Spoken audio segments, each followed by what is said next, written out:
تو چاہتے ہیں ہمارے ملک میں بھائی چارہ قائم ہو، ہم تو چاہتے ہیں گنگا جمنی تہذیب قائم ہو، اس لیے کہ یہ ملک ہمارا ہے، اس کے لیے ہمارے آبا و اجداد نے جانوں کے نذرانے پیش کیے ہیں۔ آپ کو معلوم ہے جس زمانے میں انگریزوں نے للکار کے بہادر شاہ ظفر کو کہا تھا، اے ظفر حالات دیکھ رہے ہو، دمدمے میں دم نہیں، اب خیر مانگو جان کی، اے بہادر شاہ ظفر دمدمے میں دم نہیں، اب خیر مانگو جان کی، اے ظفر ٹھنڈی ہوئی شمشیر ہندوستان کی۔ تو ایسے عالم میں بہادر شاہ ظفر نے کہا تھا، غازیوں میں بو رہے گی جب تلک ایمان کی، تخت لندن تک چلے گی دیکھ ہندوستان۔ یہ دور تھا جب ہندوستان کی آزادی کا وقت آیا تھا، تو جہاں رام پرساد بسمل ہندوستان کی آزادی کی مہم چلا رہے تھے، تو ساتھ میں شہید اشفاق اللہ خان بھی موجود تھے، اور شہید اشفاق اللہ خان کو گرفتار کر کے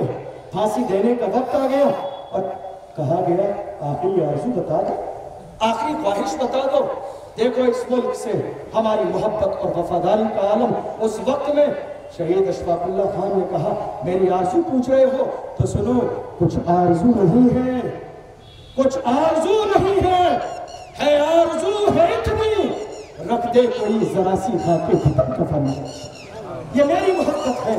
اللہ نے فضل حق خیر آبادی میں اس ملک میں انگریزوں کے خلاف جہاد کا فتویٰ دیا۔ مولانا کفایت علی کافی کو مراد آباد کی سرزمین پر پھانسی دی گئی،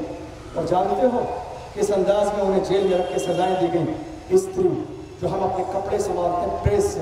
اس کو باضابطہ گرم کیا جاتا، اور مولانا کفایت علی کافی کے جسم پر لگایا جاتا، جسم کی کھال لوٹ جاتی، زخم پڑ جاتے، اور اس کے بعد یہ انگریز ہاتھوں میں نمک لاتے اور زخموں پہ لگا دیتے۔ وہ کوشش کر رہے تھے کہ مولانا کفایت علی کافی ہندوستان کی آزادی کی مہم چلا رہے ہیں، تکلیف اتنی دو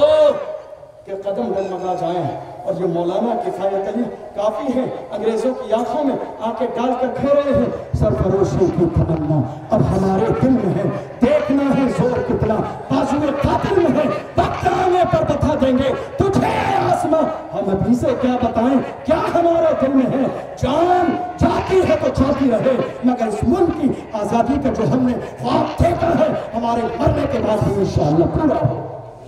اور یہی مولانا کفایت علی کافی ہے۔ 27 رمضان کو انہیں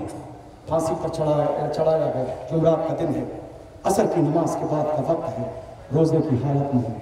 افطار کا وقت قریب ہے، لایا گیا مراد آباد کے چوراہے پر، اور لانے کے بعد مولانا کفایت علی کافی سے کہا، آخری خواہش،